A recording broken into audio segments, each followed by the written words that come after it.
weighed and measured, and you have been found wanting. Translation, I've looked into your character, and you're missing a few things. You're a few six-packs short of a party. You know what I'm saying? Your elevator don't go all the way to the top. You are missing some very important stuff. This is the interpretation of the thing. Meanie, God hath numbered thy kingdom and finished it. He has created everything according to his will, and it is done. That's what meanie means. He said it twice. Tekel, thou art weighed in the balances and art found wanting. You have been weighed, and you don't meet standard. You know, a pound of silver is supposed to weigh a pound, right? Well, you're a pound of silver, and you weigh 3/4 pound. Something's wrong. Somebody's been nibbling on the coins a little bit. It's not a fair scale. You have been weighed against what? Against what a character should be, a king. And you have been found wanting. In other words, you don't come up to snuff for the king. And then Phares, thy kingdom is divided and given to the Medes and the Persians. Medes is Italian, Persians is Iraq. Iran, whatever. So, meanie, tekel, Phares. Eupharison is a slang for the word Phares. So now you understand. God has looked, and it is good. He weighed you against what you should be, and he found everything in front of him not quite satisfactory. That's what that means. Meanie, tekel, Eupharison. Now, if you were the king who met those qualities, would it not scare the bejesus out of you to see a finger appear before you and write that on the wall? It would me too. Then commanded Belshazzar, and they clothed Daniel with scarlet. So Daniel is Belteshazzar. Belshazzar is another king. So I had that wrong in the first part. And he put a chain of gold about his neck and made a proclamation concerning him that he should be the third ruler in the kingdom, except he's already the second ruler, so that really is a demotion, is it not? That's lateral movement. And plus, don't forget, Daniel said he didn't want any of this stuff. He just doesn't want anything to do with it. In that night was Belshazzar, the king of the Chaldeans, slain. Somebody killed him that night. The king of the Chaldeans. And Darius and Midian took the kingdom, being about 62 years old. That's 62 years old. It pleased Darius to set over the kingdom 120 princes, which should be over the whole kingdom, and over these 3 presidents, of whom Daniel was the first, that the prince might give accounts unto them, and the king should have no damage. Well, it's government. I mean, it's not exactly the way we do it now, but it is the first semblance of a hierarchical government right there in Babylon. Pretty interesting. Then this Daniel was preferred above the presidents and the princes because an excellent spirit was in him. He was a smart cookie. He knew his stuff. And the king thought to set him over the whole realm. We don't need 3 presidents. We got Daniel. He knows everything. Just put him in charge of it all. Okay. Then the presidents and princes sought to find occasion against Daniel concerning the kingdom. Trump. Well, when you're in the guy that everybody wants, when you win the popular vote and the electoral college, the people that are against you, they have to find a reason why you've done something wrong, because otherwise they're in the wrong, and we can't have that. It never occurred to them that they're in the wrong. They're on the wrong side of history, that they are believing in a lie. No, that can't happen, because everything I believe is true. So it has to be that guy. We have to find something that makes that guy bad. He's literally Hitler. That's exactly what's happening to Daniel right now, because he's favored by the king and by the people. And the other people that are in his position that soon won't have a job need to find a reason why he's not the guy for the job, and we can keep ours. Let's see how it works out for them. They sought to find occasion against Daniel concerning the kingdom, but they could find none occasion nor fault. He was a smart guy. For as much as he was faithful, neither was there any error or fault found in him. He's a smart, well-oiled machine, and he does what he's supposed to do, and he does it right the first time. You can't find anything wrong with a guy like that. Then said these men, we shall not find any occasion against this Daniel, except we find it against him concerning the laws of his God. Oh. Well, they're your God too. You just hadn't accepted that yet. So that's why you're in a bubble. That's why you're a liberal, and Daniel is a conservative. So when you learn that the laws pertain to everybody, then you'll know you can't find anything wrong in there either. But that's what they think they're going to do. Persia is not Iraq. Persia is Iran. I said that. I misspoke. Iran. Then these presidents and princes assembled together to the king and said thus unto him, King Darius, live forever. All the presidents of the kingdom, the governors and the princes and the counselors and the captains, have consulted together to establish a royal statute and to make a firm decree that whosoever shall ask a petition of any god or man for 30 days, save of thee, O king, he shall be cast into the den of lions. What? Why would you do that? So if you pray for 30 days and it's not to the king, you get cast into a den of lions? That doesn't sound very good. Anyway, now, king, establish the decree and sign the writing, that it be not changed according to the law of the Medes and the Persians, which altereth not. Wherefore King Darius signed the writing and the decree.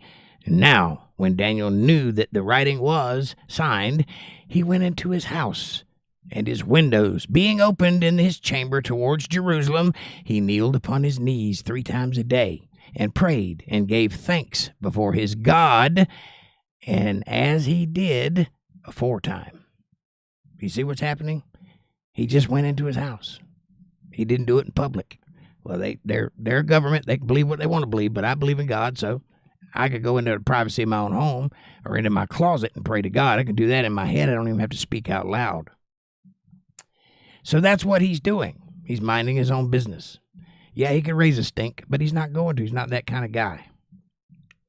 But just like you knew they would, just like the Warren Commission, then these men assembled and found Daniel praying and making supplication before his God, and they came near and spake before the king concerning the king's decree. Hast thou not signed a decree that every man that shall ask a petition of any god or man within 30 days, save of thee, O king, that he should be cast into the den of lions? Didn't you write that down?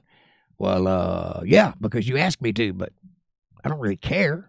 I just was doing something you asked me to do. The king answered and said, The thing is true, according to the law of the Medes and the Persians, which altereth not. And then answered they and said before the king, That Daniel, which is of the children of the captivity of Judah, regardeth not thee, O king, nor the decree that thou hast signed, but maketh his petition 3 times a day. He's a bad guy. He's praying to God. Can you not see that?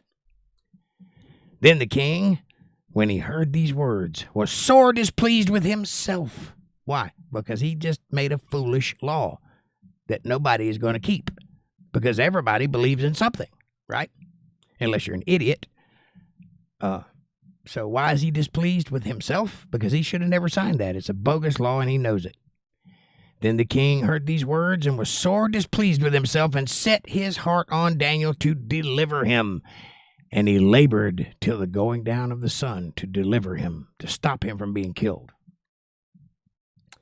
And these men assembled unto the king and said unto the king, Know, O king, that the law of the Medes and the Persians is that no decree nor statute which the king establisheth may be changed. Yeah, we know that. That's why I'm the king.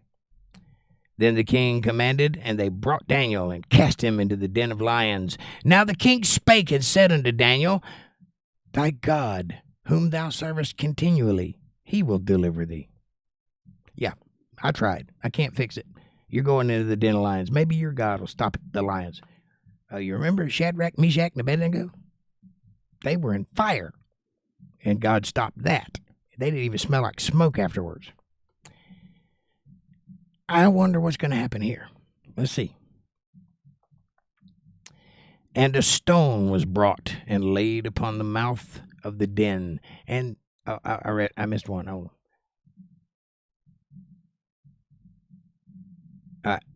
Then the king commanded, and they brought Daniel and cast him into the den of lions. Now the king spake and said unto Daniel, Thy God, whom thou servest continually, he will deliver thee. And a stone was brought and laid upon the mouth of the den. And the king sealed it with his own signet. There's a ring that he wears that has a signature on it, or a symbol, which means king. And with the signet of his lords, that he purposed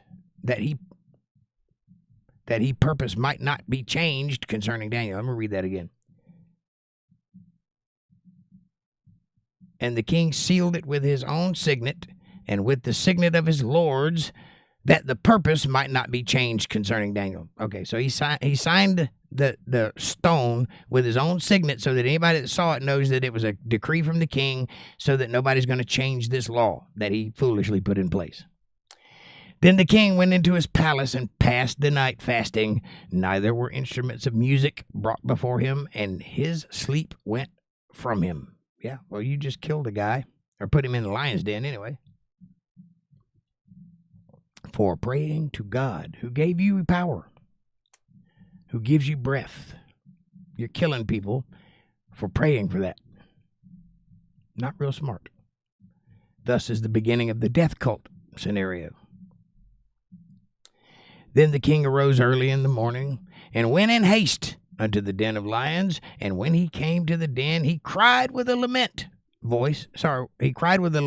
voice unto Daniel.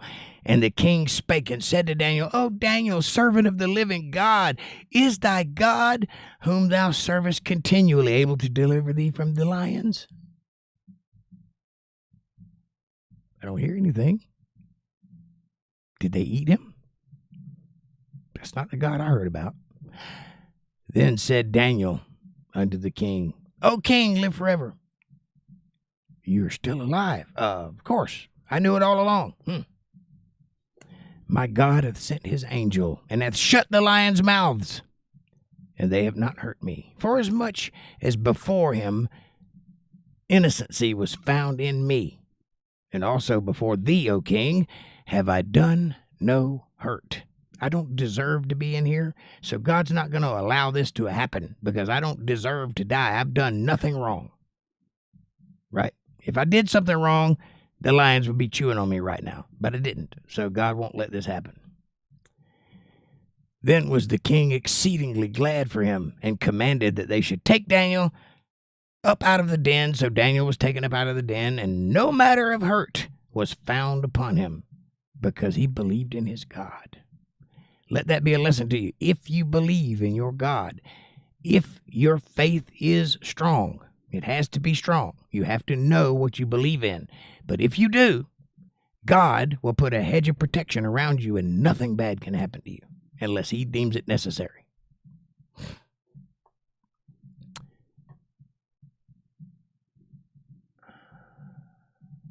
And the king commanded, they brought those men which had accused Daniel. Remember those guys? The ones who were about to lose their jobs and found something wrong with Daniel so they could keep him? He brought them in. And they cast them into the den of lions, them, their children, and their wives. And the lions had mastery of them, and brake all their bodies in pieces, or ever they came at the bottom of the den. So in other words, they ripped them to shreds. That's what happens when you accuse one of God's people. God's not going to punish his people, but he will punish you for doing the accusing. Then King Darius wrote unto all people, nations, and languages that dwell in all the earth, peace be multiplied unto you. That's a good thing to think, Darius. I make a decree that in every dominion of my kingdom men tremble in fear before the God of Daniel. That's specific. That's no longer gods. That's the God, right? So Darius, a king, is on board with this now. He's been red-pilled. He's seen what God can do, and he knows he's the only real God. So now he's making it a law that's different than before when it was just your choice. Now it's a law. You have to believe in the God of Daniel. You can't worship any other gods. That's a new thing. I make a decree that every dominion of my kingdom men tremble in fear before the God of Daniel, for he is the living God, and steadfast forever, and his kingdom that which shall not be destroyed, and his dominion shall be even unto the end. Amen. Beautiful. He delivereth and rescueth, and he worketh signs and wonders in heaven and in earth. Who hath delivered Daniel from the power of the lions? That would be God, because you couldn't do it. The lion would eat you alive. So this Daniel prospered in the reign of Darius, and in the reign of Cyrus the Persian. Cyrus is a good king. You should look him up. Darius was too. Darius was not a believer, but Darius was a facilitator. Right? He recognized that people believed something he didn't particularly care about, but they believed it strongly, so he capitulated to his people. He allowed them to believe and have laws that represented their belief systems in their country. So that's a beautiful thing about Darius. Cyrus, on the other hand, is a different story. Check him out.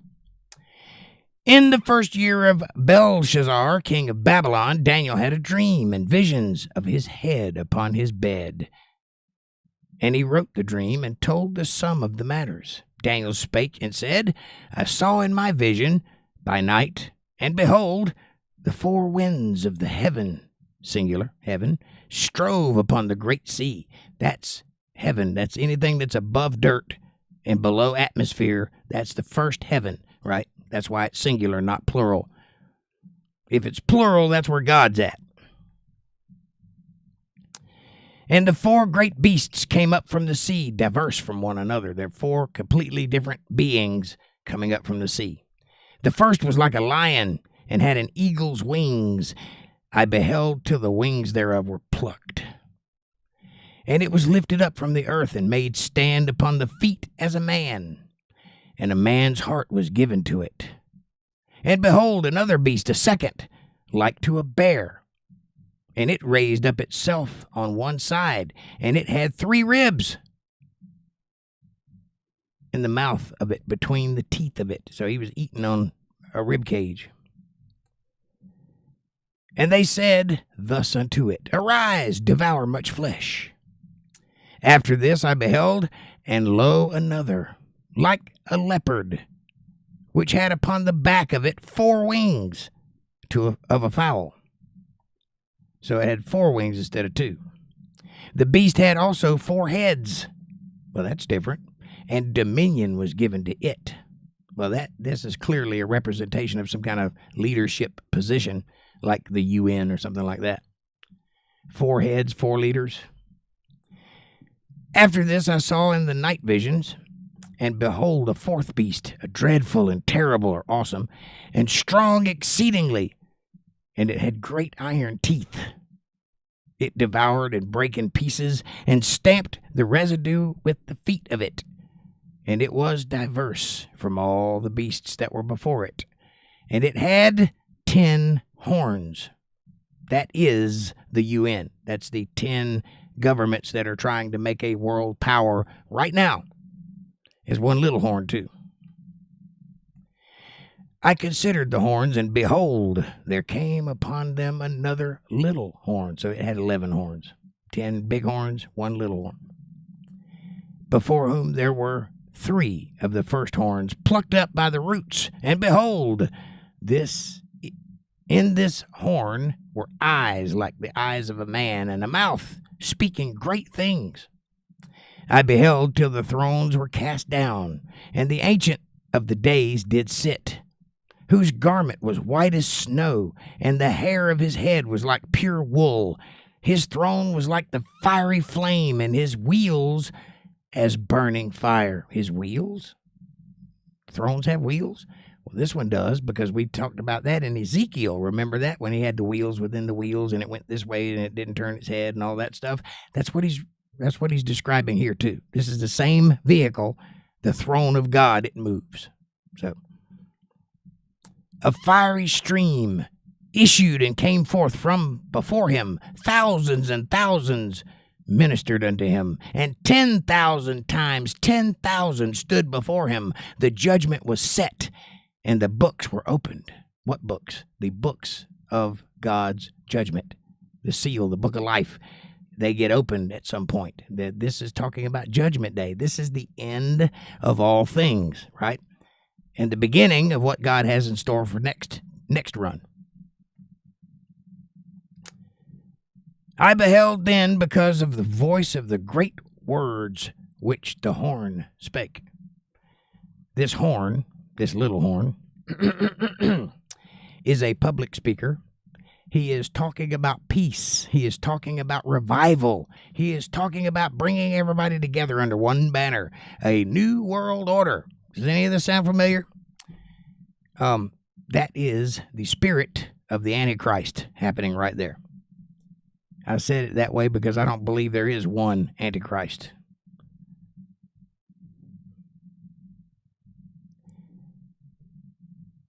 I beheld even till the beast was slain, and his body destroyed, and given to the burning flame. As concerning the rest of the beasts, they had their dominion taken away. Yet their lives were prolonged for a season and a time. What's a season and a time? That's a year and a month. So 1 year, 1 month.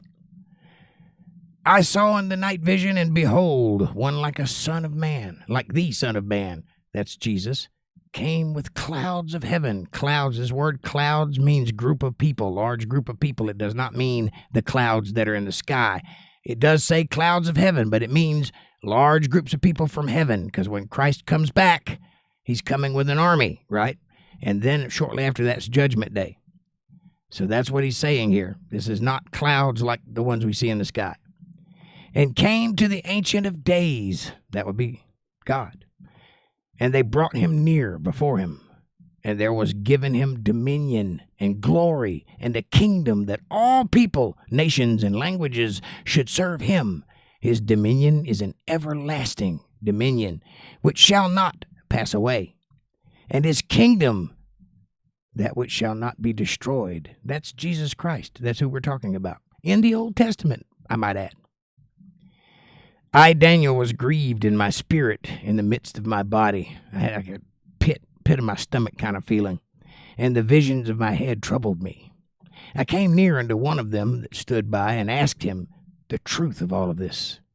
So he told me, and made me know the interpretation of the things. These great beasts, which are for kings or leaders, which shall arise out of the earth. Well, yeah, they're already here. We have them, right? That would be the kings you see on the world stage every day. But the saints of the Most High shall take the kingdom and possess the kingdom forever, even forever and ever. Yep, well, that's true. So these great beasts, they're running a fool's errand. They're just trying to convince you that they're going to be in charge so that they can win over you and you lose your soul, right? They already read the end of the book. They know who wins. God does. Then I would know the truth of the fourth beast, which was diverse from all the others. He was a very different critter than the rest of them. Exceeding dreadful, or awesome, whose teeth were of iron. He was diverse from all the others too. And his nails were like brass, which devoured, brake in pieces, and stamped the residue with his feet. And of the 10 horns that were on his head, and of the other which came up, and before whom 3 fell, 3 horns will fall. And a mouth that spake every great things, that spake very great things, whose look was more stout than his fellows. He was a bigger dude than anybody else. I beheld the same horn made war with the saints and prevailed against them. Who is that? Well, you could say Joe Biden is a little horn. He's the one making war with people who aren't really our enemy right now.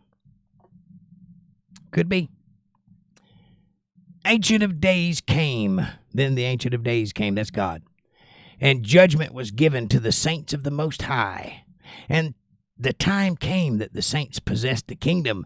And thus he said, the fourth beast shall be the fourth kingdom upon the earth, which shall be diverse from all kingdoms. This one. And shall devour the whole earth. This one.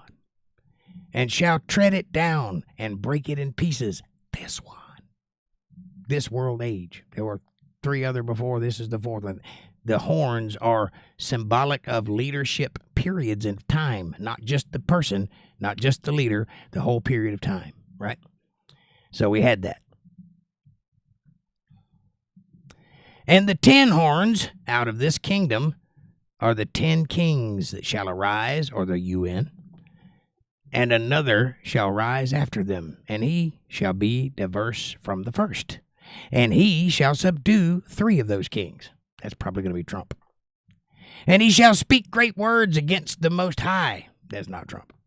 And shall wear out the saints of the Most High, and think to change times and laws. That's the spirit of the Antichrist. And they shall be given into his hand until a time and times. That's a time and times. That's 2 years. Or 3 years. Actually, times is 2. So a time and times. So that's 3 years. And the dividing of time, which is half a year. So 3.5 years. Got it? This expression, time and times, and the dividing of a time, that's 3.5 years. Just so you know. That's how long the Antichrist will have reign on the earth. That's how long things will be as worse as they can get. 3.5 years. So you have to last that long when this all starts. But this is important. The judgment shall sit, and they shall take away his dominion to consume and to destroy until the end. So this guy isn't going to make it. It's 3.5 years he's got. That's it. And I believe, I'm not sure about this, but I believe Jesus Christ shortened that 3.5 years to 5.5 months. Why? Because he said that if I didn't intervene, even the elect, even God's elect would be deceived. That's how powerful the deceptions are. So, I think that 5.5 months is all you got to worry about for the tribulation. And the kingdom and dominion and the greatness of the kingdom under the whole heaven. So that's all going to go away. Shall be given unto the people of the saints of the Most High, whose kingdom is an everlasting kingdom, and all dominions shall serve and obey him. Well, that's the way it's going to work. So everybody that is a king or everybody that's in charge that is not of God, they will all be done away with, and all of their kingdoms will be given unto the saints of God, because that's how God rolls. He's going to run the show. Hitherto is the end of the matter. As for me, Daniel, my cogitations much troubled me. My own thoughts troubled me. And my countenance changed in me. But I kept the matter in my heart. I didn't tell anybody else about it. It bothered me, though. It bothered me to know that the whole world is coming to an end. Daniel did not want to see that. He did not want to understand that his way of life was coming to an end.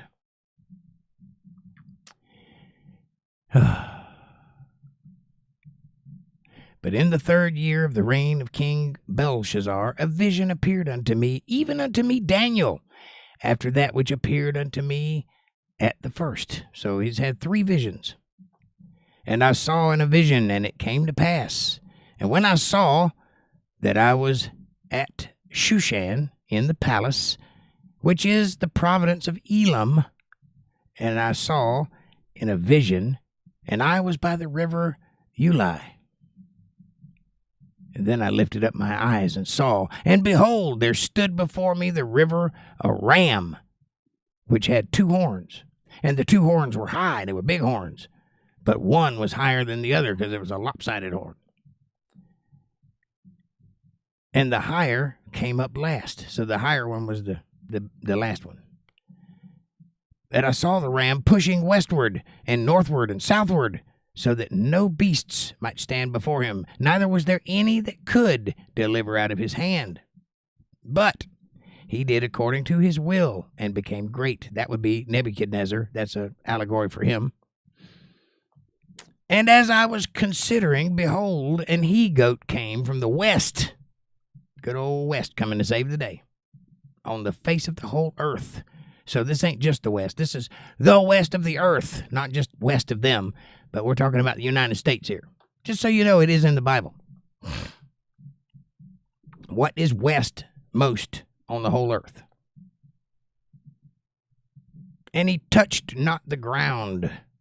And the goat had a notable horn between his eyes. This goat was a unicorn. One-horned goat between his eyes. Think about that. And he came to the ram that had 2 horns, which I had seen standing before the river, and ran unto him with the fury of his power.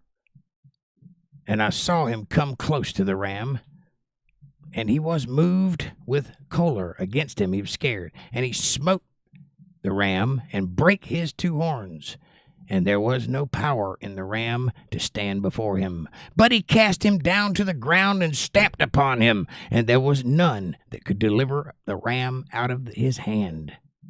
Because that little horn on that little goat was Jesus Christ. And he is beating the devil, and there's nothing he can do to stop it. Therefore, the he-goat waxed very great. And when he was strong, the great horn was broken. And for it came up 4 notable ones towards the 4 winds of heaven. 4 more horns.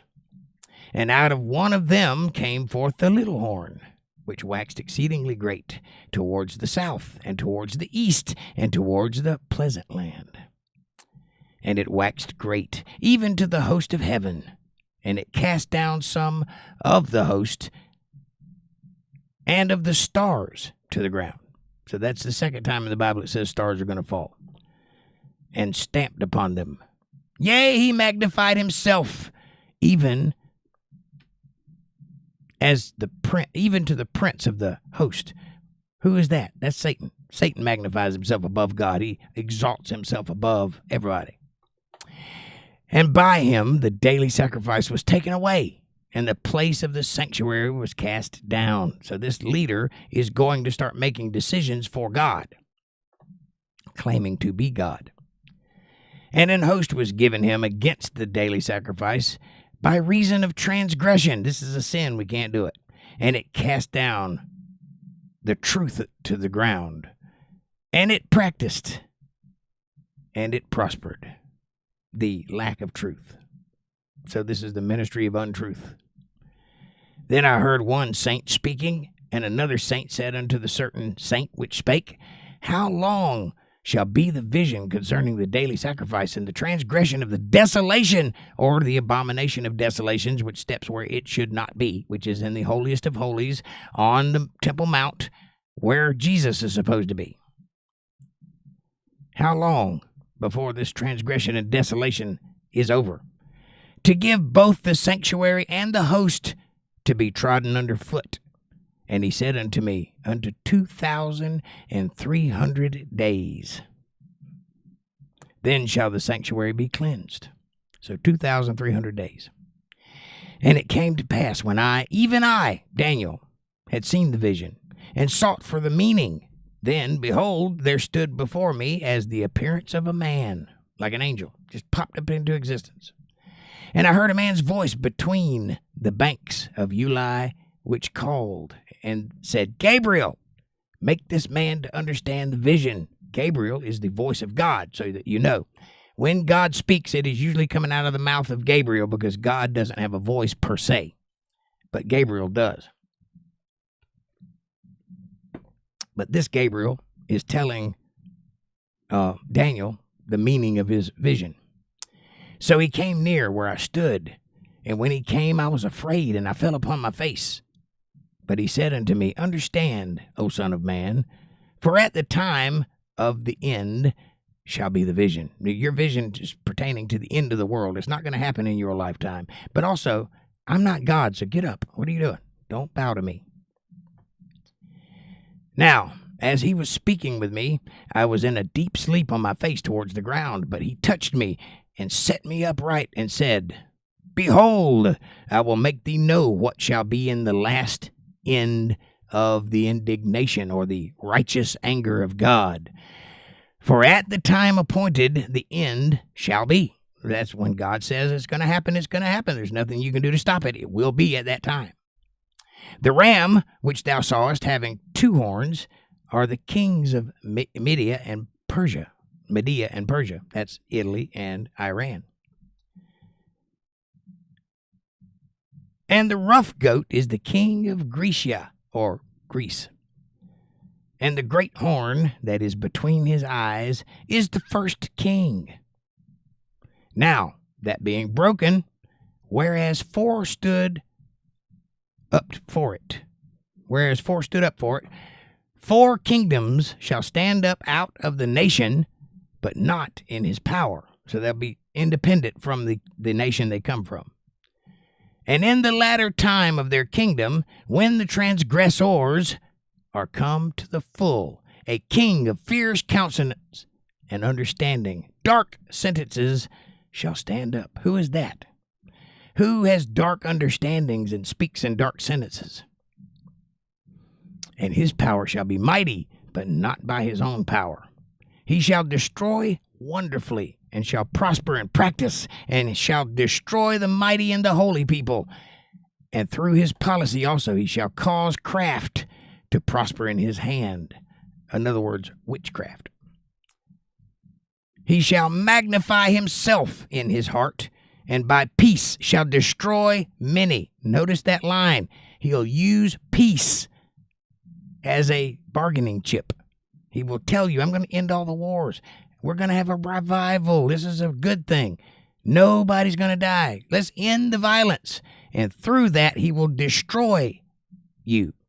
You got to watch out for that. It's peace, and they'll cry peace, peace, peace, but there will be no peace, because for as long as the world is turning, there will be wars and rumors of wars. That's in Revelations. It's always been that way. It always will be that way. If you're looking for peace, you're looking for trouble.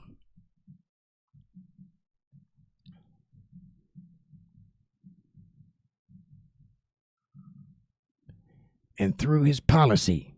Also he shall cause craft to prosper in his hand, and he shall magnify himself in his heart, and by peace shall destroy many. He shall also stand up against the prince of princes, that's Jesus, but he shall be broken without hand. Jesus will beat him without ever touching him. And the vision of the evening and the morning, which was told, is true. That's the beginning. Wherefore, shut thou up the vision, for it shall be for many days. And I, Daniel, fainted. And I was sick certain days. Afterwards I rose up and did the king's business, and I was astonished at the vision, but none understood it. In the first years of Darius, the son of Ahasuerus,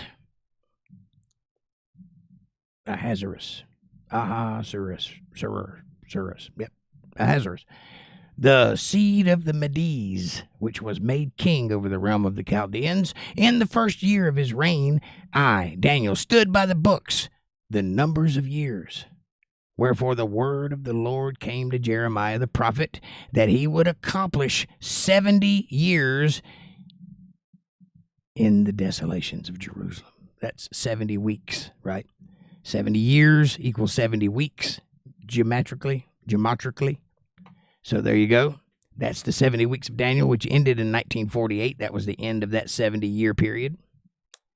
That's also a generation, by the way. 70 years. It's 30 years, 70 years, or 120 years, respectively, depending on what kind of generation you're talking about. But that's what the Bible calls a generation. Meaning it took an entire generation to bring Israel together. Whew. Boy, I'm tired.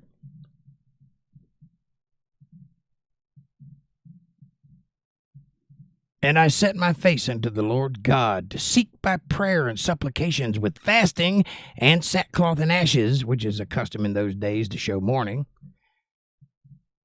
And I prayed unto the Lord my God, and I made my confession and said, O Lord, the great and dreadful God, keeping the covenant and mercy to them that love him, and to them that keep his commandments, we have sinned and have committed iniquity, and have done wickedly, and have rebelled, even by departing from the precepts and from thy judgments. Neither have we hearkened unto thy servants, the prophets, which spake in thy name to our kings, to our princes, to our fathers, and to all the people of the land. O Lord, righteousness belongeth unto thee, but unto us confusion of faces, as at this day. To the men of Judah, and to the inhabitants of Jerusalem, and unto all Israel that are near, and that are far off also, through all the countries whither thou hast driven them, because of their trespass that they have made, they trespassed against thee. I added a word there. Because of their trespass that they have trespassed against thee. O Lord, to us belongeth confusion of face, to our kings, to our princes, to our fathers, because we have sinned against thee. Well, yeah, you deserve a little confusion if you have sinned against God, because God will give you strong delusions. He says so.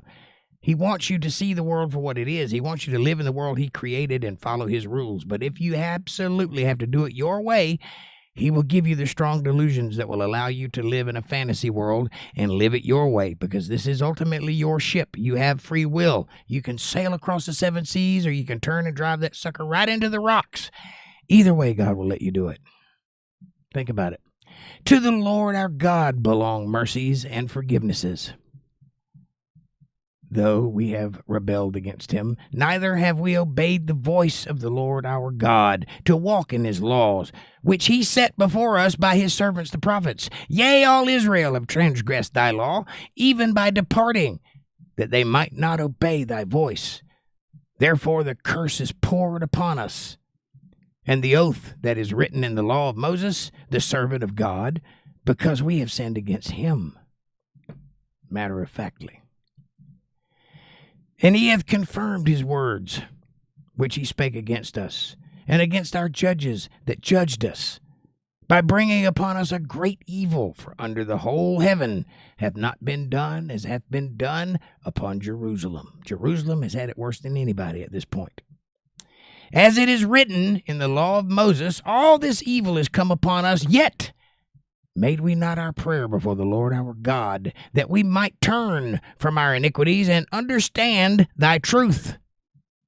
You get just pummeled by bad stuff, and yet you never quite bring it up to yourself to ask God for counsel.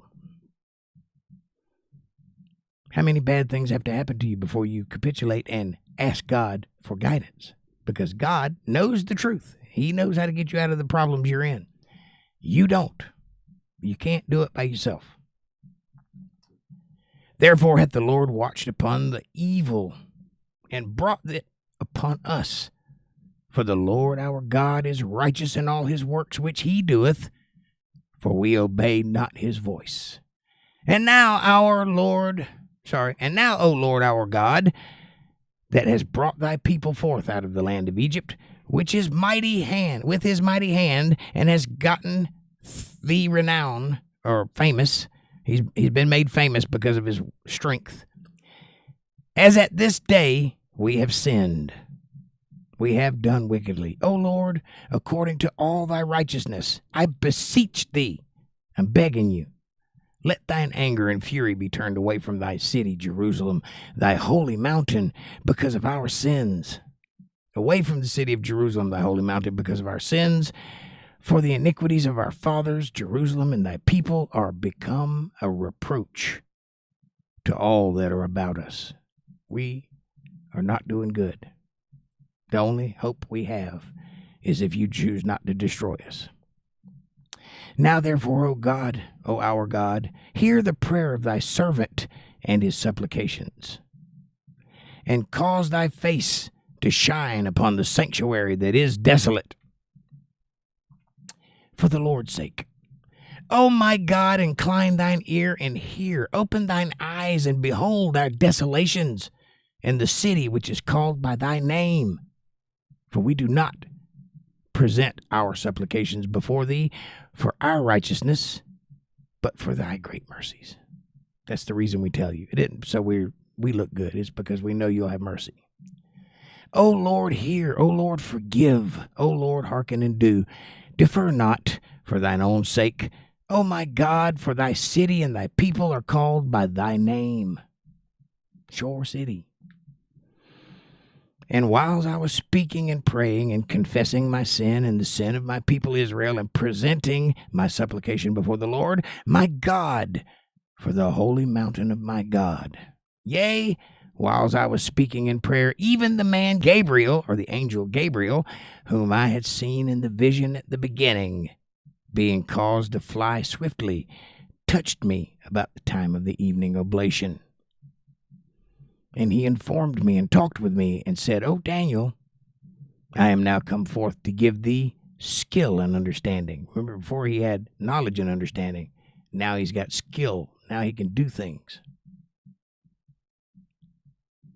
At the beginning of thy supplications, the commandment came forth, and I am come to show thee, for thou art greatly beloved. Therefore understand the matter and consider the vision. Think about what you've seen. You are Daniel. And Daniel, you are very loved in heaven. People love you, and they love you here on earth too. You're a smart guy. So think about your vision. Think about what it means for your people. 70 weeks are determined upon thy people and upon the holy city, to finish the transgressions, to make an end of sins, and to make reconciliation for iniquity, and to bring in everlasting righteousness, and to seal up the vision of prophecy, and to anoint the most holy. That's what's supposed to happen at the end of 70 weeks. Well, that time is come and gone, and none of that's happened yet, so what's going on?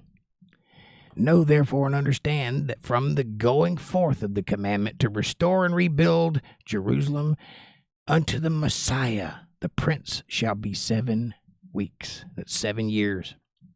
So when you see Jerusalem being rebuilt, count 7 years and then Christ will return.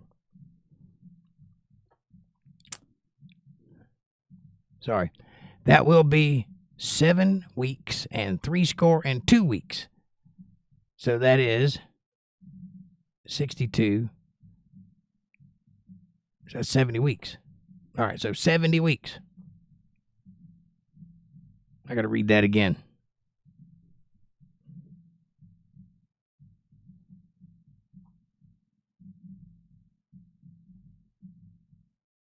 Where'd it go?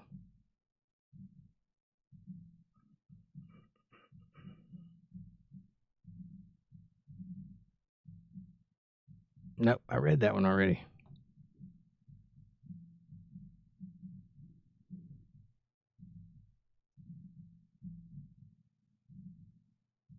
Sorry, my book jumped. Does anybody know what chapter we're in?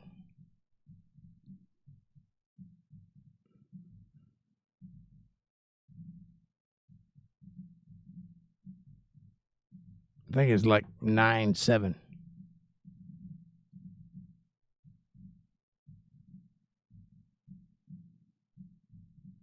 I found it.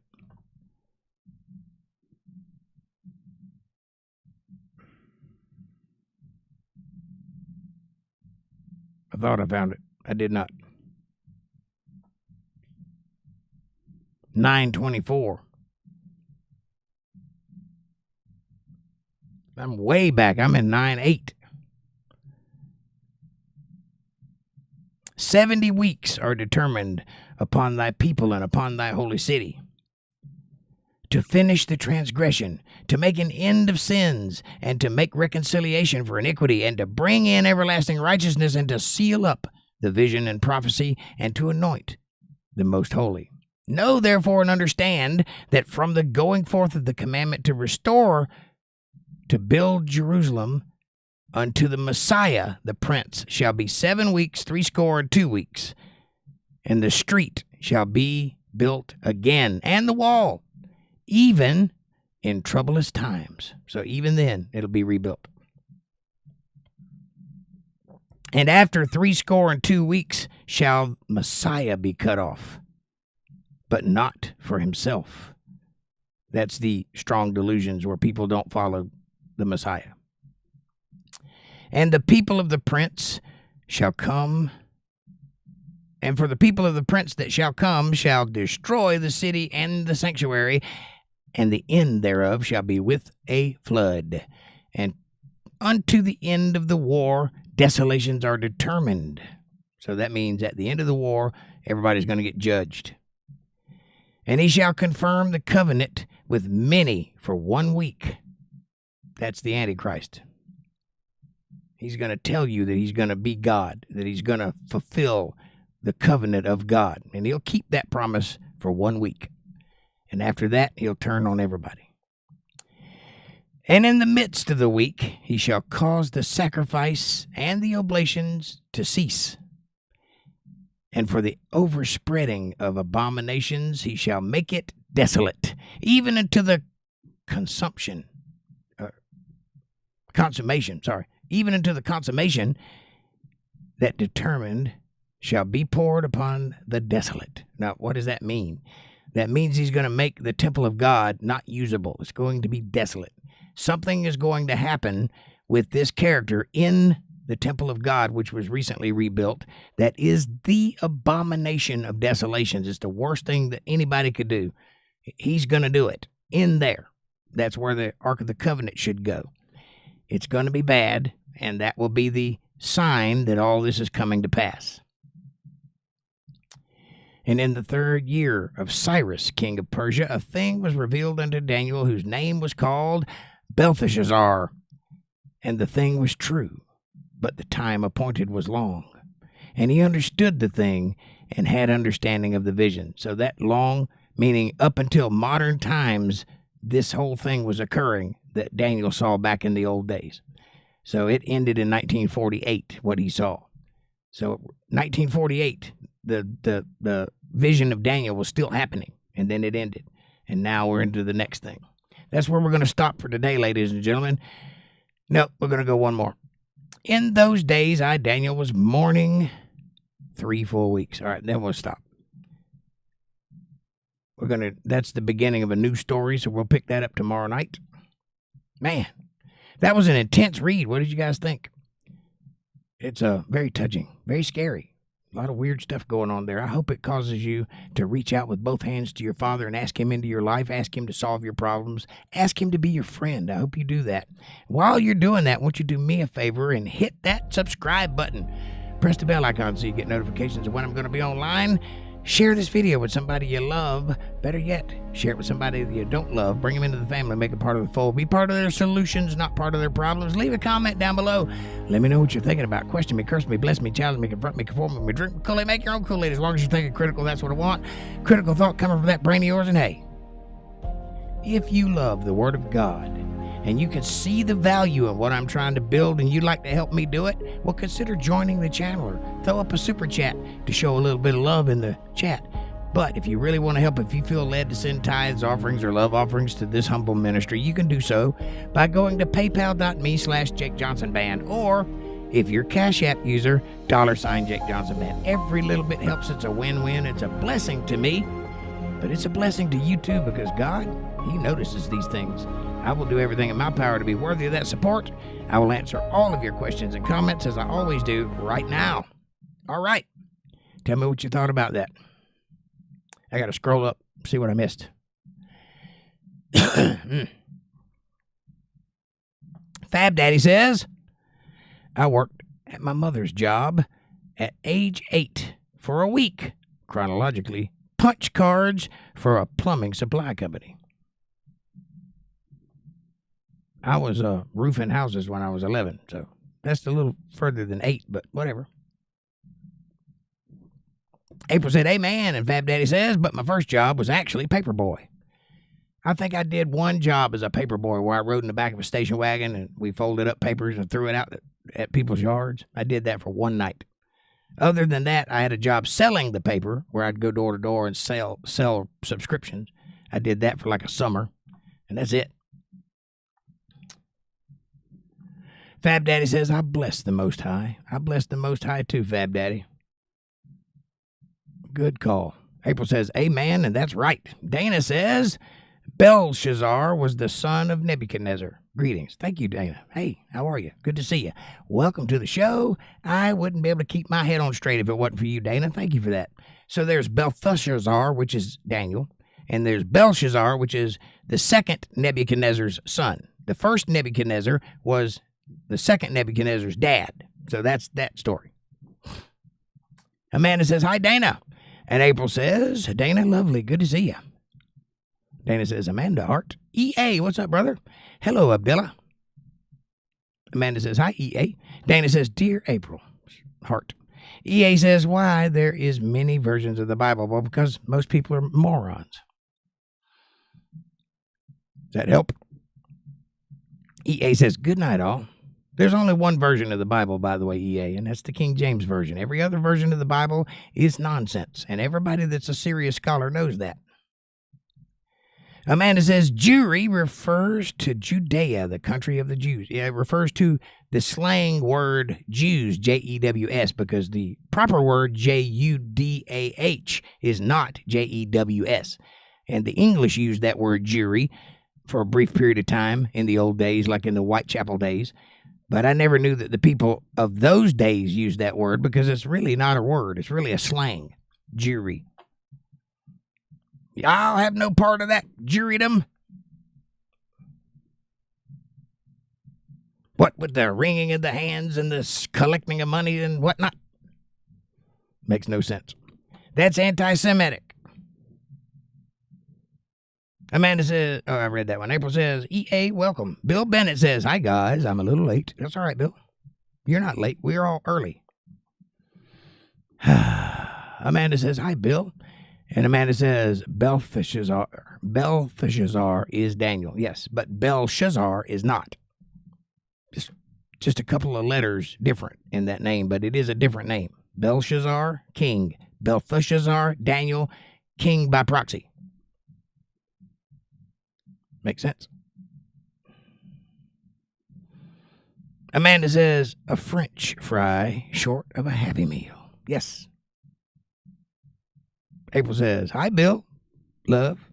Fab Daddy says 2 and 5, everybody. It's time to go get some. Somewhat. What are you getting? What are you going to get there? Good coffee. Amanda says, good night, Fab Daddy. And April says, good night, Fab Daddy. Happy birthday. Yes, happy birthday. I hope you have a great day today, and I hope you do get some birthday cake. Bill Bennett says, happy birthday. Dana says, Persia is not Iraq. Persia is Iran. I know. I said that. I made the mistake first, and then I corrected it. And Dana says, Bill Bennett, yes. Happy birthday, yes. And Dana says, King Darius was the king of Great Persia. The kingdom of Persia was huge, 500 BC. Yes, it was. And they did go to battle with Grecia, which is also not called Grecia. Why they called it that in the Bible, I don't know. I guess that is the modern use of that is Greece, but that country, as they all know it, is Helena. We call it Greece. I don't know why we do that. We also call Beijing Peking for some reason. Or Peking Beijing, something like that. And we call Deutsch. We call the Dutch German. Don't know why.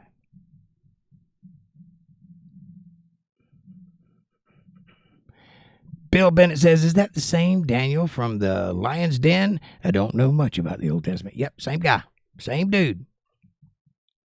Did not get eaten by the lions because he didn't do anything wrong, so he didn't deserve to be in there, so God didn't allow the lions to punish him. Dana says, hi, Bill Bennett. Yes, I read that one. Dana says, the King Darius. I read that one, too. Boy, I'm way behind. The Persian Empire was an Iranian empire founded by Cyrus the Great. Yes. And Dana says, covered 2.1 million square miles. The empire spanned from the Balkans and Egypt in the west, West Asia and the base, and the majority of Central Asia to the northeast, and the Indus Valley to the southeast. That's a big, big, big kingdom. And Dana says, EA, why are there many versions of the Bible? Simply for great confusion, an agenda of the devil and his minions, which was put in place in the beginning. So it's always going to be that way. But there is one truth. There is an inspired word of God, an inerrant, unflawed word of God. God promised he would leave us one. So where is it? Where can I hold it? I want to pick it up and smell it. I'll lick the cover. Well, that's the King James Bible, and everybody has one. That's why that is the inspired word of God, because everybody has access to it. Dana says, Walter says, hi, Jake, Dana, Bill, Amanda, April, Fab Daddy, EA, Linda, Dakota. And Dana says, hi, Walter Davis. What's up, Walter? And Dana says, the pleasant land in Daniel 8:9 represents the north. Yes, all things pleasant come from the north. All things bad come from the west. That's why it's always dark in the west. That's why they don't talk about it a lot. It's weird. Bill Bennett says, did you get any sleep last night, or are you too occupied? Yeah, I didn't get much sleep. I slept for about 30 minutes. I am at the end of a very long rope, and I'm hanging on to the phrase of that rope by the skin of my fingernails. And at some point, I'm going to crash, and when I do, I'll probably sleep for 3 days. Welcome to my world. A lot of things going on right now, but thank you for asking, Bill. About 3 days now, no sleep. April says, hi, Walter, love. LOL, Bill. Bill says, you're not a teenager anymore, dude. You need to calm that shit down. You're going to have a heart attack. You're going to blow an O-ring. I know. I'm working on trying to go to sleep. After this podcast, I'm going to eat a plate of spaghetti, and then I'm going to lay down, and I'm just going to close my eyes and stay there until daylight. I'm not going to, if I go to sleep or if I don't, I'm not going to move. Amanda says, LOL, Bill, I plead the fifth. Yeah, she has nothing to do with me being up for 3 days trying to get everything together. Nothing at all. April says, ah ha ha.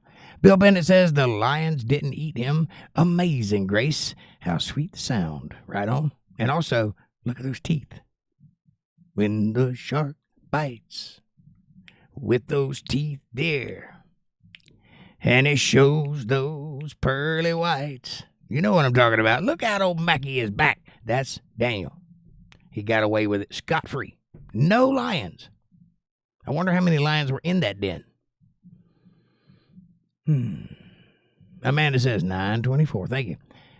Dana says, Fab Daddy, I just scrolled through the earlier comments and found out it is your birthday. Happy birthday. Thank you, Dana. By the way, if you guys hadn't checked out our new Facebook page yet, it's facebook.com/UntetheredLive family, all one word. Go check it out. It's a great way to keep up with each other outside of the show, send pictures and text and videos and whatnot, and also keep up with everything Untethered Live Universe right there on facebook.com/UntetheredLive family. Go check it out. You'll like it. Thank you. Also, like, subscribe, share, support, join, and super chats are available in the chat box if you want to show a little love boat. Exciting and new.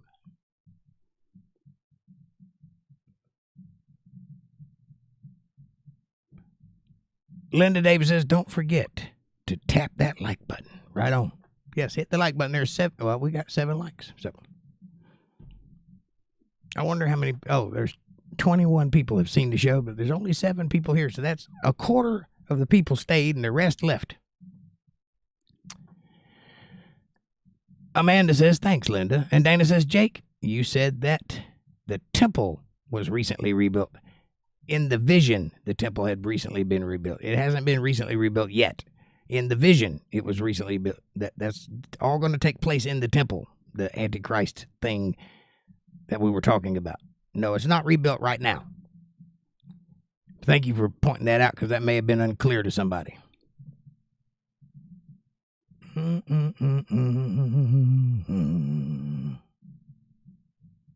Amanda says, great read, Jake. Thank you so much.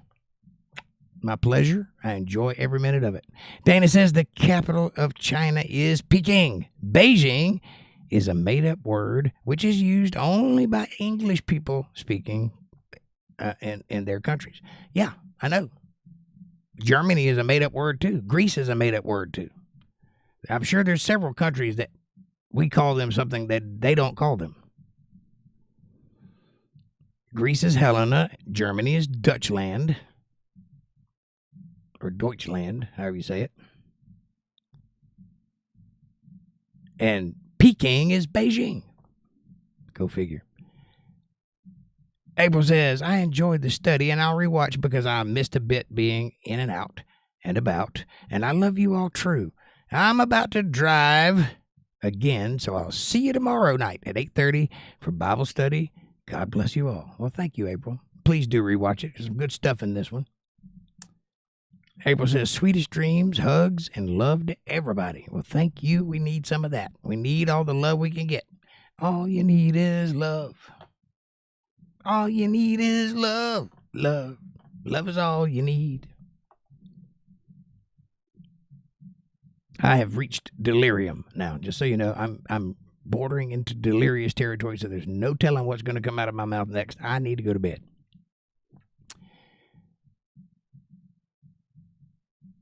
Amanda says, good night, April. And April says, LOL. Oh, yeah. Bill Bennett says, clear your mind with the big head. Right? I've done that. That's not the issue. Dana says also the capital of Egypt is Kahira, not Cairo. I can go on and on, right? That's weird, isn't it? Why do we do that? Why do we change the names of things that we didn't name? Makes no sense to me. Bill says, I think 3 lions, but just a guess. It's a good guess. Amanda says there was 7 lions in the den with Daniel. So there was 3 a couple times and then an extra one. April says, absolutely. And Amanda says, well, your covers are pulled back for you. Well, good. I'm going there now. Thank you all for being here. God bless each and every one of you. I had a great time tonight. I hope you did too. I hope you learned something. Excuse me. I hope your mind doesn't feel like mayonnaise. I hope I didn't take you down too many rabbit holes. I hope I explained it well. That all remains to be seen. But I'll see you tomorrow night for Bible study right here on Untethered Live. Lord willing and the creek don't rise. Sleep well. God bless you. I'll see you tomorrow. Thanks for watching.